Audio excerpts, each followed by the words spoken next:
What happened for me was when I was a teenager, 14, 15 years old, I had my first out-of-body experience. I didn't know what it was. It was terrifying to me.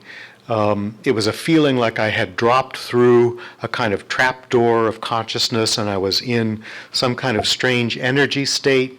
I didn't know what was up or what was down.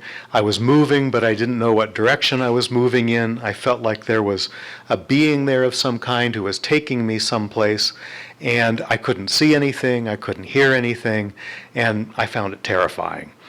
So I kind of shut that down after a number of experiences like that, and a few years later, when I got to college, I met somebody who actually could tell me what they were.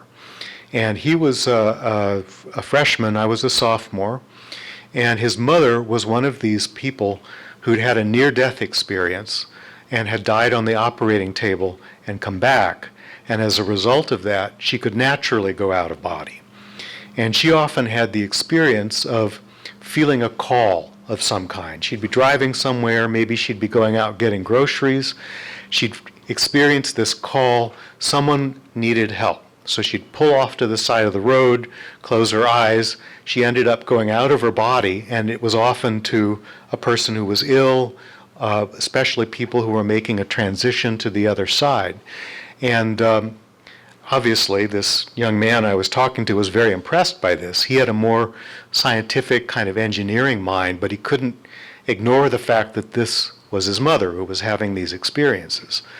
And this would have been back in the late 1970s.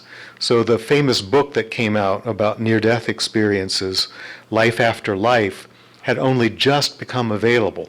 And even the term near-death experience, which is so common now, was very new at that time. So he was so excited to hear that I had these experiences, and I was so surprised to hear that they actually could do some good in the world, because, like I said, I was terrified by them. I started to work on developing them again.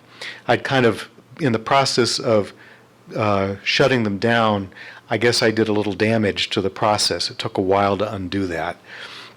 But after I had started to have these experiences more often, I moved to Boston, where I've lived since 1984, and then the experiences started happening in earnest. And it was a kind of training where I would have, get out of body, I'd have opportunities to experience what it was like to put my arms and my hands through a wall or a window or substances, metal, glass, wood, and practice doing that. And for quite some time, there were all kinds of practice scenarios that developed. And then eventually, after a couple of years, I had my first experience with the afterlife. And it came as quite a surprise. What happened was I was falling asleep at night, and it was raining outside, and I could hear my downstairs neighbor walking around. And all of a sudden, I felt like my consciousness sort of drifted somewhere and did a funny little turn and ended up going off in the direction of that turn. And where I ended up, which was more or less instantly, was a very old stone wall that looked sort of medieval. And I walked along the wall, I came to an entrance, and there was a being there. I call this kind of being a gatekeeper because they stand at the doors to the different levels of the afterlife or to other areas of the afterlife.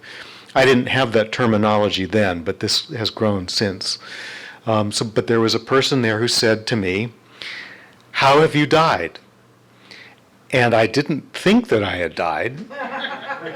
And I said to him, "I'm still alive, I'm just sleeping."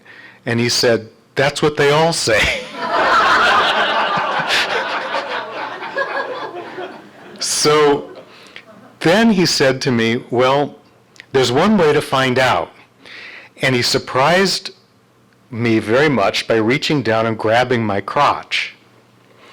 And he said to me, "Oh, you've still got them. They disappear after you die because the soul is sexless." So this was a strange kind of initiation to this sort of experience.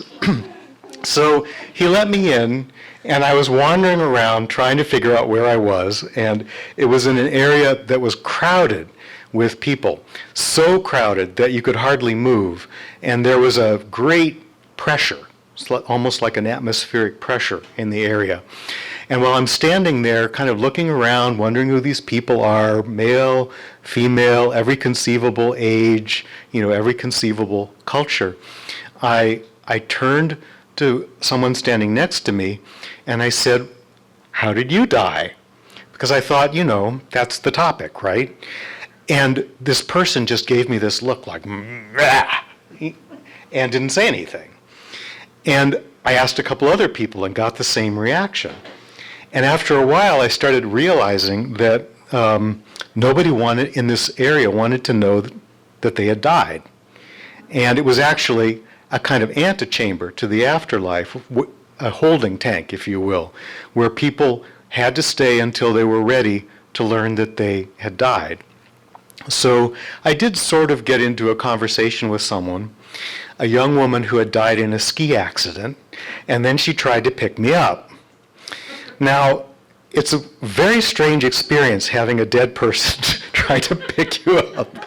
So I didn't quite know what to make of that. And then on top of everything else, no one would talk to me except for this woman because, it was all about death and they didn't want to know about it. But I realized every time I said the word, it was like a ripple would go through the whole crowd. It was like a shudder and I started feeling really powerful, because I could actually shout the word death and everybody would just go, "Rah!" and then get quiet again, in this big, big wave. And after a while, somebody who worked there, helping the dead, came and said, "Hey, you're making a nuisance of yourself. You have to go back home now." So anyway, that was the beginning of my exploration of the afterlife. And what's happened since then is often, but not every night, maybe 8 or 10 times a year, I'll end up in a special state of consciousness that develops in the middle of the night. I can't predict it. I can't make it happen. I also don't really feel like I have a lot of personal choice about where I go. I sort of feel like I have travel planners on the other side, and they decide what the next thing is going to be. And since then, I've built up a sort of map, I guess you could call it, of the afterlife.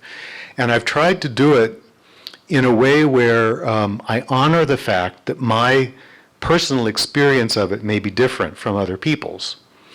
So what I've learned about travel on the other side is everything we experience there is energy. It's not physical in the way that we experience it. And everything that I perceive there is going to be perceived according to personal imagery. It's as if I feel the energy and I feel a resonance with something I've personally experienced, and then that's the way I'll see it. And probably this will become a little clearer as I talk. So what I've learned, and this is in particular what came out in the book, The Unanswered Question. This is the book that the local Theosophical group has been studying. I was asked to write this book by my publisher to talk about whether the things that we hear about near-death experiences, when we hear people talking about them on talk shows or publishing books about them, whether we could really expect that the afterlife would be something like that. And so what I did was I looked into the Tibetan Book of the Dead, the ancient Egyptian Book of the Dead, a really interesting Swedish man named Swedenborg, some of you may have heard of him, who also did a lot of travel in the afterlife realms in the late 17th century, early 18th century. And the result of all of this was a kind of cross-cultural study, and I interpolated my own personal experiences into the mix. So I was reading Moby Dick at the time by Herman Melville, and the thing about his book is you get a chapter about whaling, and then you get a chapter about the plot, and then another chapter about whaling, and so it goes throughout the whole book. And I thought, well, why don't I alternate chapters in this book in a similar way? So the scholarly research is in all of the odd-numbered chapters, and then I interpose one of my own experiences in the afterlife in the in-between ones. And what I hoped would happen would be the weaving of a kind of tapestry of ideas, images, concepts, locations that would help people feel the energy that was behind all of these things and get a picture of the afterlife that would maybe be a little more accurate than the average near-death experiencer's version of a city, golden paved streets, those kinds of things. And I feel very honored that the group was studying this book. I really haven't had a chance to talk to a group that had prepared themselves like that. This was the second of my books about out-of-body type stuff. The first one is this book, Otherwhere, which tells the story of how I got started doing this. And these experiences were primarily from when I was 15 to when I was about 35. And then the Unanswered Question carries on from there until I'm about 40. And then I wrote another book, The Multidimensional Human, which has techniques for doing some of the things that I've learned and brings in quite a bit about theosophical teachings. The reason I got involved with the Theosophical Society was I worked for about a year on an astral projection forum that people would write into with their own personal experiences. Many of them were younger people, high school, college, just out of college, and they would talk about their experiences, what worked for them, how they got stuck, what they could do to get beyond it, the experiments they were making, the books they were reading. I really wanted to learn about how these people were practicing astral projection or out-of-body experiences. So I would have a chance to write a book that could address those questions. So while I was doing this, someone wrote in about a book called Man and His Bodies, which was by Annie Besant. She was a very famous theosophist from the late 19th, early 20th century, and I read it, and I discovered that these books that were over 100 years old were writing about all the same things that I'd experienced, and I'd never heard of these books or read them. And there was a kind of mutual confirmation effect that was going on, where I would find an experience I had would be written about in one of these old books, or I'd find an experience I hadn't had that would be written about in the book, and then it would show up after a while. I'd end up going to an area that was similar to that. So anyway, I've had many, many more experiences since I published The Multidimensional Human in 2010, and I haven't had time to write about them, and I might talk a little bit about them tonight, and hopefully I'm going to write a new book, and I may bring some of them forward in the course of the next year. So what I'd like to say about the afterlife is there are many places that people go and many pathways that they take, and it all depends on who you are in this lifetime. And it's not quite the way it's taught in the Christian church, where you only have one lifetime and you have to do the best you can, and you either end up in the good place or the not so good place, and you end up in either place forever. The background of the experiences I've had is that we reincarnate and that we pass through a number of levels of being on the other side. And you can generalize about them, but my own personal experience is tracking people that have passed on and then experiencing them at different stages. So I can give one example. I had an uncle who died, I think 20 plus years ago, And I tracked him through the afterlife over about 8 years, between when he died and when he was about to reincarnate. And again, I didn't try to do this. It was something that I was led to do or drawn into doing from the other side. I personally believe there are teachers and guides on the other side who do this kind of thing for all of us. Sometimes in dreams, sometimes in meditation, and hopefully we remember. So with my uncle, what happened first, he was an engineer. He didn't believe in an afterlife. And when I found him over there, he was floating in a vast nothingness. And he would think to himself every once in a while, I'm dead. I'm dead. I know I'm dead. And what I learned is eventually he realizes that because he's thinking to himself, he must not be dead. So the actual statement, I'm dead, was not a true statement. And when he awoke from that, he was able to move beyond that place where he was, the sort of nothingness, into the next phase.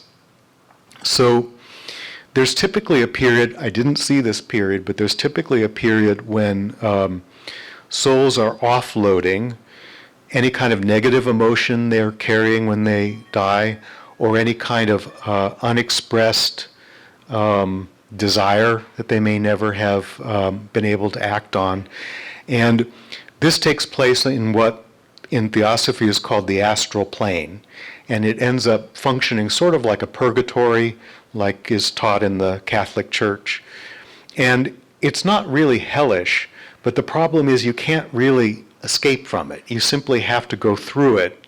And on the other side, when you've emptied all of this stuff out, you end up in a much more heavenly place.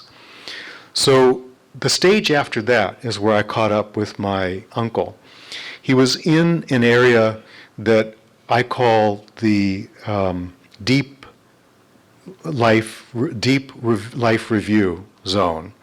I called it different areas of the afterlife zones because at the time I wasn't sure how they were arranged next to each other. I couldn't really map them out in a drawing fashion. So the deep life review zone is a place that you go in order to look at every moment of your life to see whether it aligned with the soul's purpose for that life or whether it was misaligned, and how misaligned was it. It's really just gathering information because our individual personalities often don't have access to that information. We don't really know what the soul's plan for us is. So in this deep life review zone, the way I saw it was, those stones called geodes? So they look kind of plain on the outside, but if you break them open, you'll find that they're full of crystals, like a little crystal cave. So this was where my uncle was. He was inside an egg-shaped stone that was full of crystals, so his own little crystal cave. And every time he realized something important about his life from a spiritual perspective, a particular crystal would light up. And eventually I was told what would happen is they would all light up, and then the stone would dissolve and he'd be free from being in that place. And I also learned that when people who have passed on are in that space, they're pretty much cut off from anybody on the physical plane.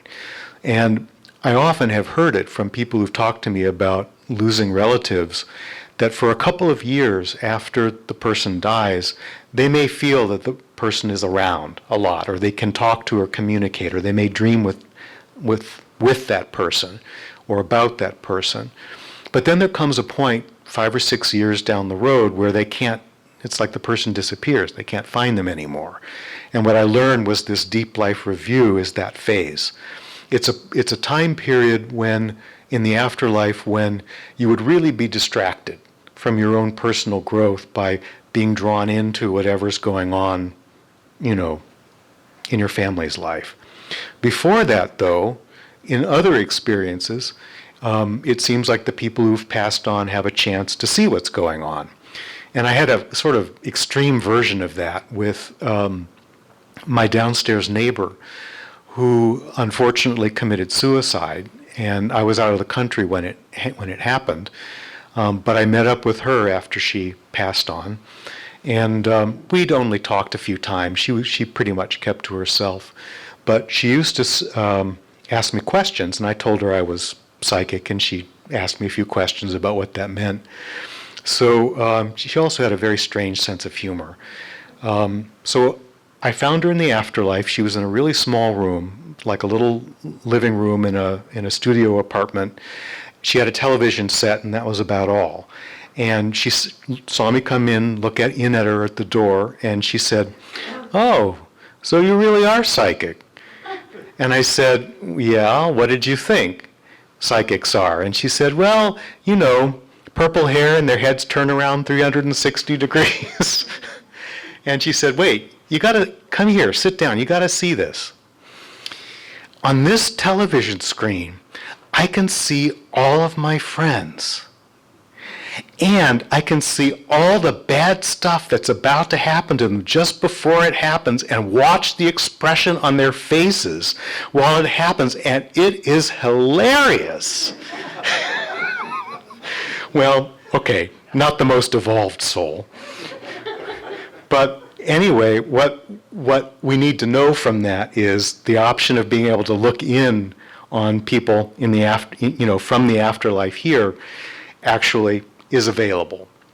That's a question I often hear when people have lost someone. Can we be seen? Are they looking out for us? And so on. But as I mentioned, that deep life review period seems to be a time when everything is sort of cut off for a little while. So when my uncle left that deep life review, he came to visit me. And he loved cars. So he came to me in an MG convertible, because that was his idea of heaven, was driving around town in an MG convertible.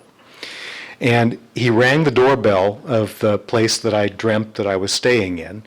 And I didn't go down to answer the door because I was sleeping and I didn't want to be bothered. And I still feel bad about that.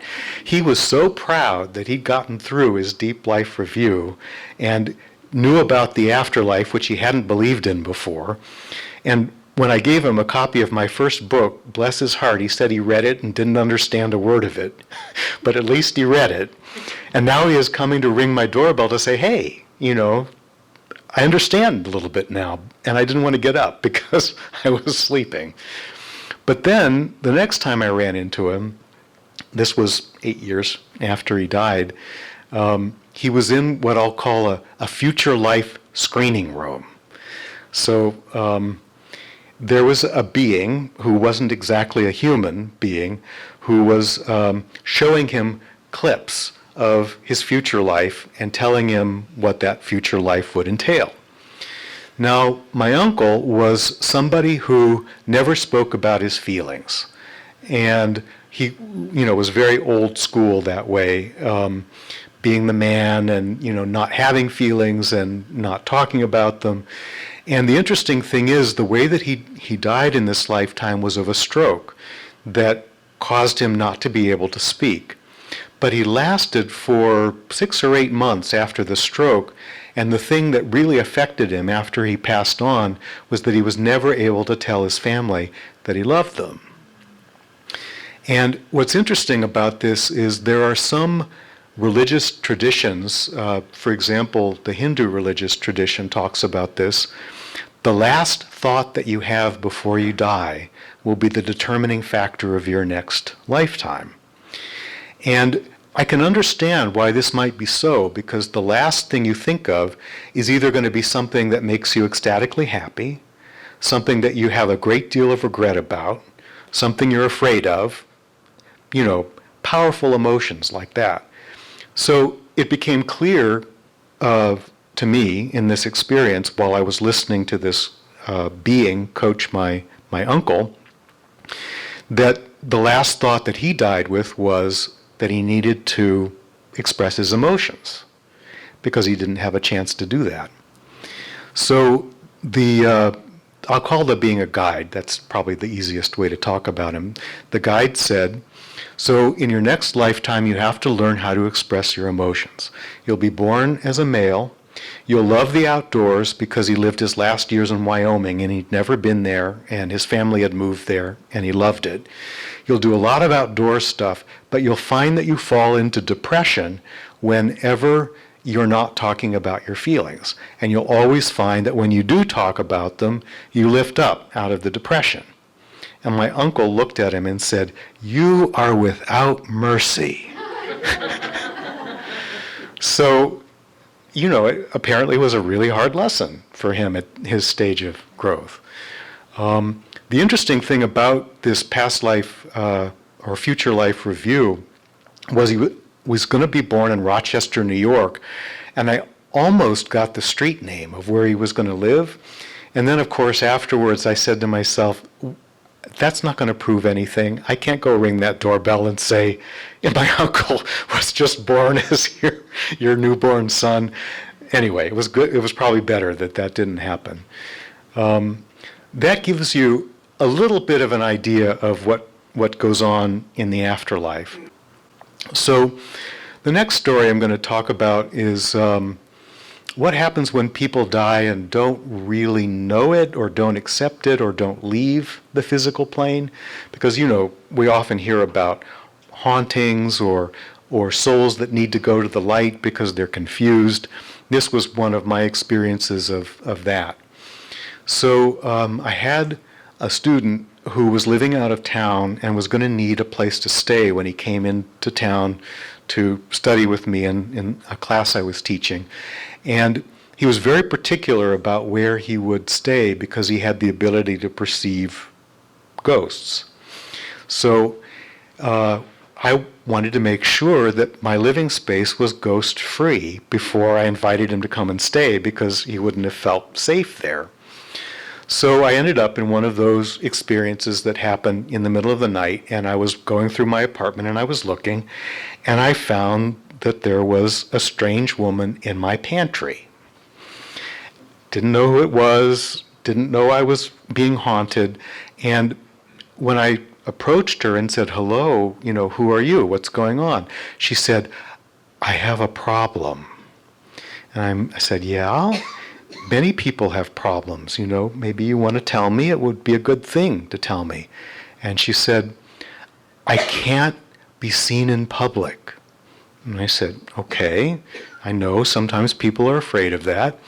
And she said, "Just look and you'll see why." So she floated up off the ground about a foot and then came down again.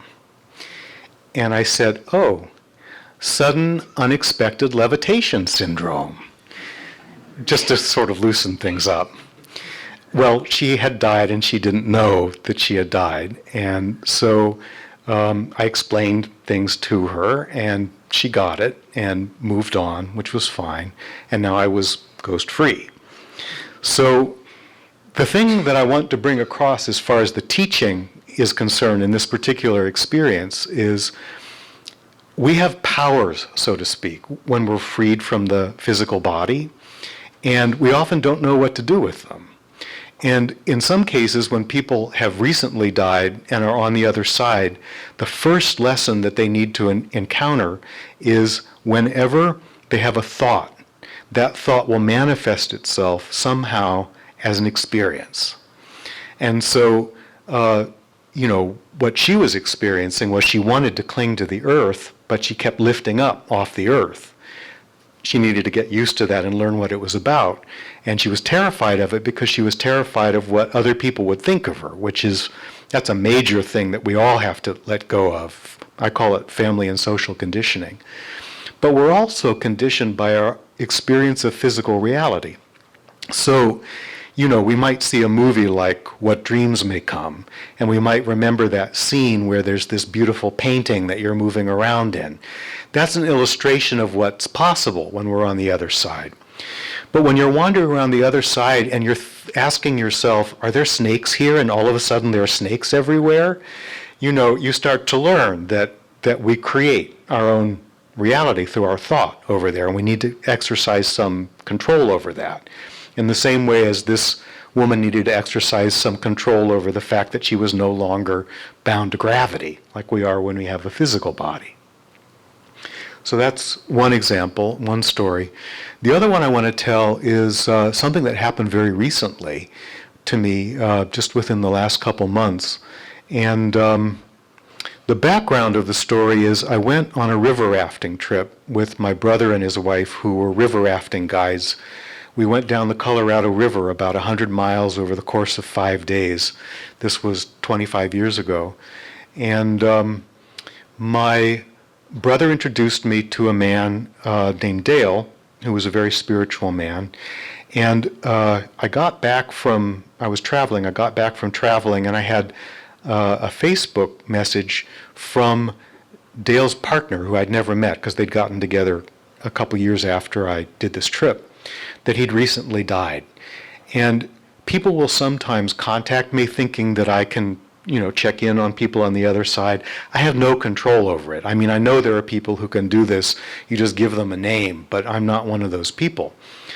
So I thought, well, I can't answer her right now, but I'll see. If something shows up, then I'll pass it on to her. So a couple of months later, I have an out-of-body experience where I'm wandering around on the street down below my apartment, which is on the 3rd floor, and all of a sudden, this guy comes swimming down from the sky. He's like running with his legs and swimming with his arms and flying down the sky and lands. Now, I've never experienced that before. I mean, I've seen people move around when they're out of body and so on, but this was very different. I didn't recognize him. I didn't know who he was at first, but he kept saying to me, "Tell her about grief. She'll need to know about grief. You have to talk to her about what you know about grief." And I'm like, who? The lady across the street? Because her husband looked like he was passing away recently. I think he might still be alive, but he was in bad shape for a while. And he's like, no, not her. And eventually I realized it was this woman who had contacted me. And he said to me, "You have to understand how hard it is. It's really hard for me to come back. The afterlife is like a river. It's got a really strong current, and it always puts you in the center of the current. You can't get out. You can't get out onto the banks. You can't take a rest. It carries you on from one place to the next, and you do the things that are there for you to do at each step of the way." In other words, for him, the afterlife was like that river trip that I took with them. And he said, "My partner, I've been told, has an important mission that she needs to fulfill." And it turns out she's an astrologer and a spiritual teacher, which I didn't know. And she's in danger, as people often are after a partner dies. They want to join them on the other side. She needs to know about grieving so she could get to the other side of it, because she wants to know I'm still around, but I can't get through the grief. It's like this big cloud, and I'm also not allowed to. The only reason I'm talking to you is they, whoever is responsible, they want her to do her job before she leaves. And so I'm telling you to tell her, get over the grief and do her job. And then he's like, back up into the sky again. So I didn't know what to do because I don't know this person and I have to write this to her. Anyway, I thought the best thing to do was just write it, send it off, see what happened. So anyway, she got back to me a couple weeks later and she said, "I've changed my life, thank you. I needed that." So I was glad. Okay, so I'm going to rephrase the question with what I hope will be something that will address what you've said. I think what you're asking is, what was this experience? And who uses it, or can we use it? The experience is, if we're in trouble, if we come from difficult circumstances, is it possible somehow to free ourselves or release ourselves from that by reaching for the light, whatever that means? Okay. So if I talk about the grace machine, which I mentioned earlier, the way I experience it is there's something like a sun that's at the center. That's the source of all of the energy, love, compassion, whatever. And we're trying to get there. And then an experience of some kind happens that we turn away from. It's hurtful, it's traumatic, it causes us to lose our belief in the basic goodness of the people that we know or of humanity in general. It causes us to lose our trust in the idea that we have a soul that looks out for us. It causes us to lose our trust that there's some kind of higher power or higher being that's operating behind the scenes. So our friend here just reached for the light.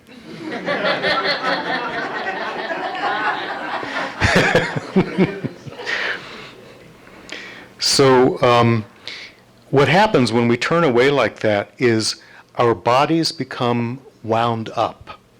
It's like we take a turn and this consciousness medium that we exist in takes a twist sort of around us.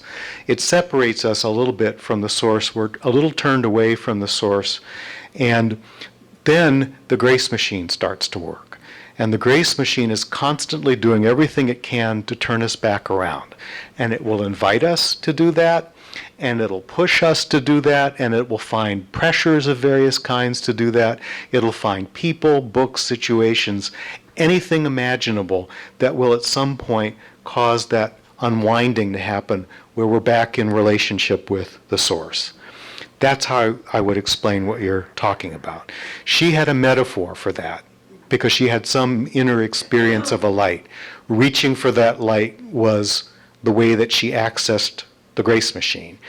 And you realize from the teachings that you're working with the release, that she made a conscious choice to let go. She reached for a higher power, and that darkness disappeared. Well, that's the grace machine. But you saw it in 30 seconds or 2 minutes or however long it took when that transformation took place. For most of us, it's a constant lifetime of getting wound up, and if we're lucky and get some good spiritual teaching and body work or whatever, release work, we do a lot of work to unwind. And of course the afterlife is very much about that unwinding process and returning to some direct relationship with Source. So I hope that helps. You're welcome. There was a question back here, yeah. Okay, so the question has to do with how to reconcile the fact that I write books about psychic and spiritual development and then go around the country teaching for an organization that says, don't do that, please. Well, so the third object of the Theosophical Society is the exploring, investigating the latent powers in humanity, unexplained laws of nature. So theoretically, any form of that kind of exploration should be allowed. But traditionally speaking, there's been a tendency to study the theory and not to be involved in the actual practice. So one of the reasons I became involved with the Theosophical Society was to see if I could change that a bit. And I've had to look at passages like the one from Light on the Path that you're talking about to get some idea of how to create the change. Because it seems if you interpret that passage about not following psychic powers fairly literally, then there's definitely a contradiction between, you know, the teachings of the organization and then what I'm doing within the organization. But often, if you investigate a statement like that, you'll realize that the problem is the seeking. The idea is we seek what we believe to be outside of ourselves, and that causes us to lose a connection that we have inwardly to Source or Spirit or however we want to talk about it. So the seeking is the problem. The idea that Annie Besant talked about was don't seek, but allow to unfold. So the idea is these abilities are not outside of us. They're abilities that are available to us now. And for Annie Besant, the best way to do it was through developing selfless service. And she has a statement that I use in one of the YouTube videos where I was teaching at the Theosophical Society in Wheaton about how there's only one safe way to explore these things, and it's by taking every power that we already have and know about, including physical powers, and applying it to service. Because if we're doing anything for self or anything for power, anything of that nature, we may be doing damage to others and to ourselves in that process. So I hope that helps. Okay. Actually, she had a very funny thing that she said, too. She said, everybody wants to be an invisible helper, which I was writing about in The Multidimensional Human. That's somebody who has developed some ability to go into the other planes, other dimensions, and be helpful to people. And what she said was, she didn't understand why anybody wanted to go into astral slums when they stay away from the physical ones, because it's all the same work. So, another question? Okay, so the question has to do about planes of consciousness and dreams. So I started keeping a dream journal in 1981 every night, and maybe 2 times a year, I don't remember, at least one dream. So I have a lot of notebooks full of stuff, and it's been very helpful. And of course, what happens when you start paying that much attention is you start to realize that you have different kinds of inner experiences. Some of them are just unwinding from the day. Some of them are information that is helpful for something, a relationship difficulty, for example. Some of it may involve creative ideas. When I'm working on a book, I'll often get information about the book from a dream. And then there are what I call adventures in consciousness that are taking me someplace. So the thing is, people who want to develop astral projection or out-of-body experiences often think of it as physical body, separate from physical body, go to some place on the physical planet. And yeah, I've done that. You can do it. It's not really all that interesting for me. The first time I did that, I went to the city of Worcester. Now, the only good thing about the city of Worcester was I had never been there and I never wanted to go there. Okay? So it was a great place for me to go 50 miles away from Boston, so that after I saw what there was to be seen there, I could go back, I could go there in my car instead of my vehicle of consciousness, as they call it, and see that, in fact, I had seen what was there. But once you demonstrate that to yourself, the next level of exploration is to realize that we're astral projecting every night when we dream. That's the place, the plane in which our dreams unfold. But then we have to take a step beyond that, because most of what we experience there is self-created. We go into that realm wound up about something that happened during the day, and then the dream is like a perfect reflection of that. Thought creates experience more or less instantly in that reality. But if we're able to get beyond that, we can start to realize that there are places, there are beings, we can return to them, we can develop relationships with them. They're not our physical friends, they're not dream characters in the usual sense. They might be teachers, they might be guides, they might show us things, they might teach us things. So in a sense, the idea of the astral plane and dreaming is you just become more conscious, more lucid on that plane. That's astral projecting. And from that point forward, all kinds of teachings unfold, and then that becomes a step to go to higher levels. In my experience was, could I have not known that I was a lightning rod? It was a pretty intense experience. So one thing that I've noticed, this happened before any dramatic lightning rod experience happened, but there would be situations, for example, if I was crying, where I would start to feel like I was getting a little numb or tingly in my fingertips, and it might extend up my arms a bit. That was the first sign that there was something going on. There's a physical sensation, yeah.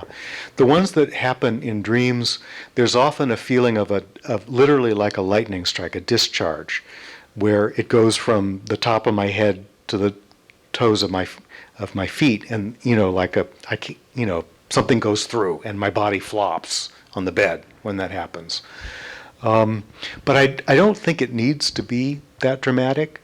But the key is, I mentioned there were rules, and I only mentioned one of them. The first rule is the emotion has to be the same. You're already experiencing it. And then somebody on the other side, who may be someone close to you, is letting go of that and just adds a little bit of it to you.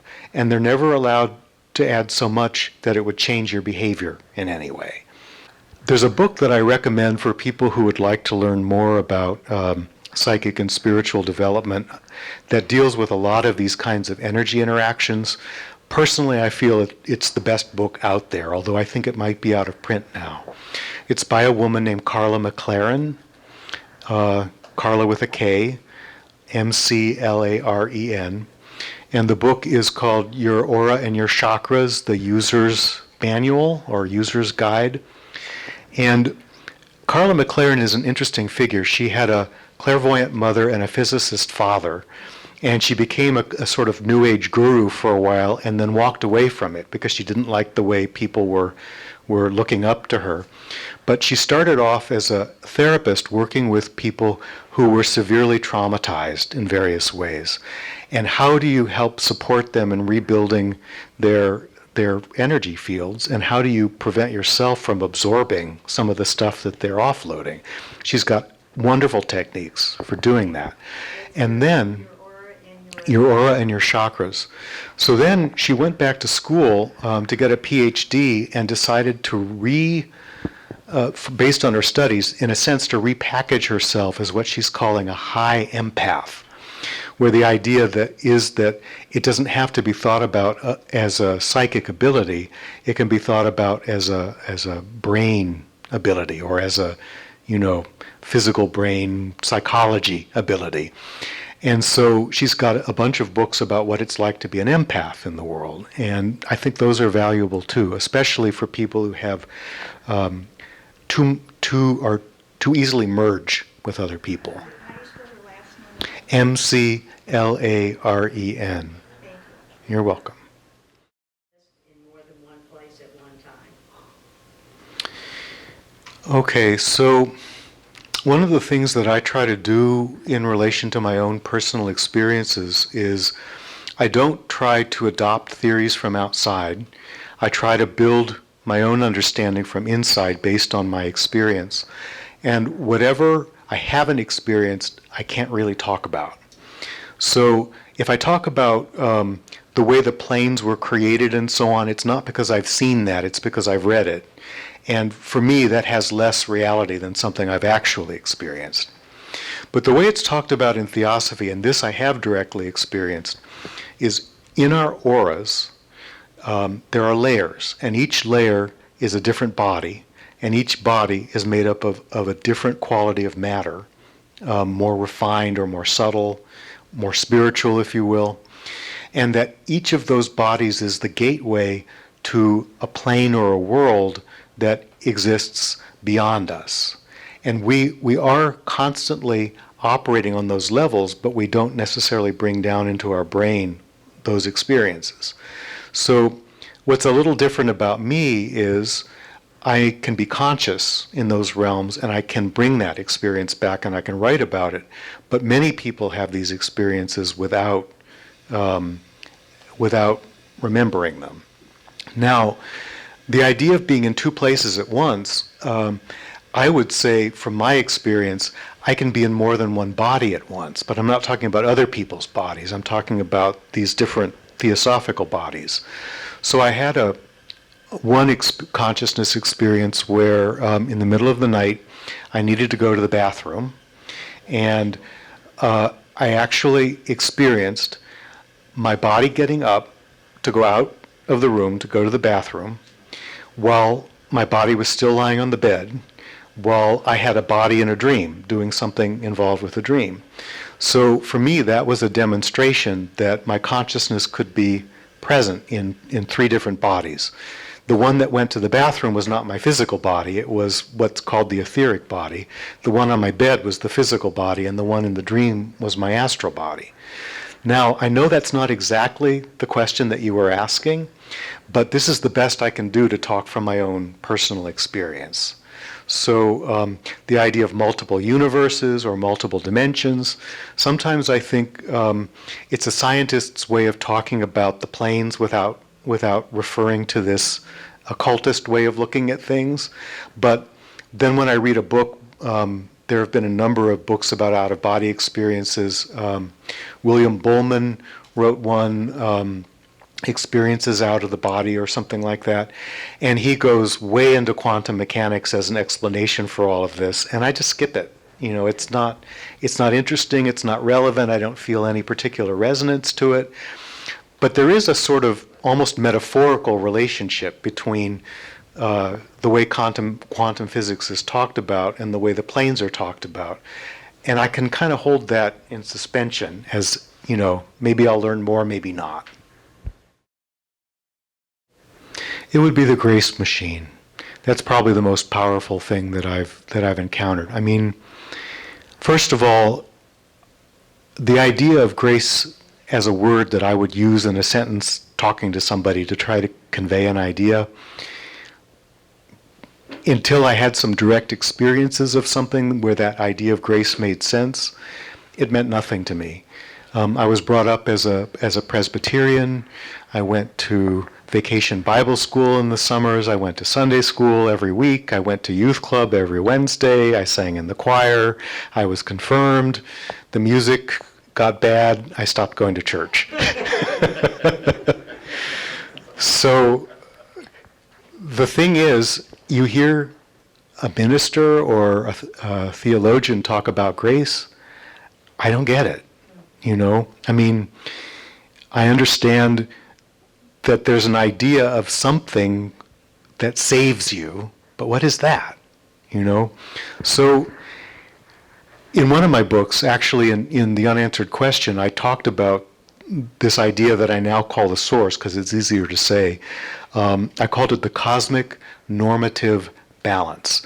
The idea is that our entire universe exists in a state of balance or equilibrium, and things that we do disarrange that, and then gradually we work to try to reestablish that balance.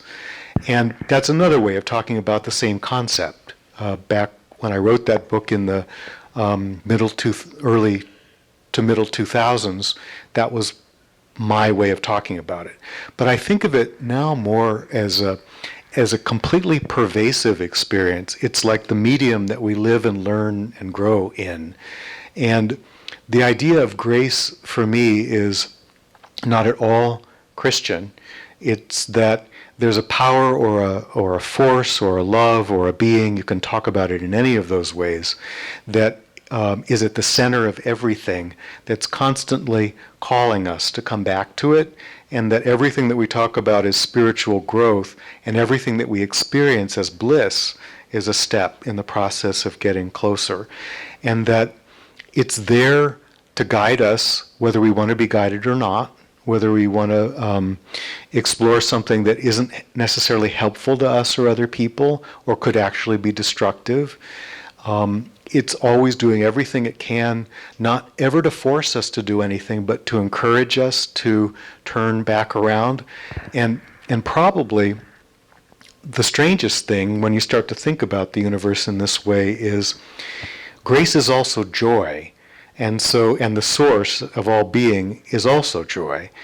And why the hell, if you'll pardon my expression, why the hell do we do absolutely everything we can not to experience joy, and in fact to run away from it, and to do everything we can to take it away from other people or not give them permission to experience it? I mean, it's very strange, this aspect of being human that's so absolutely afraid of or completely against the idea of joy. So I guess the takeaway is, follow your bliss. The joy is the journey home, and let it in. Participate in it. See where it leads you. Yeah, okay. The idea is about life purpose, soul purpose. What does this all mean? So again, in the Theosophical teachings, in some of the more esoteric aspects, there is a concept called the 7 rays. And supposedly each of us incarnates as a particular type that's based on a ray. And the way that I've come to think about these rays is they're not roles in the way that we normally think of them. They're kind of expression of energy, like the creative energy or the organizational energy or, anything like that. And I believe that when each of us was created, we were created to fulfill a certain role within the universe.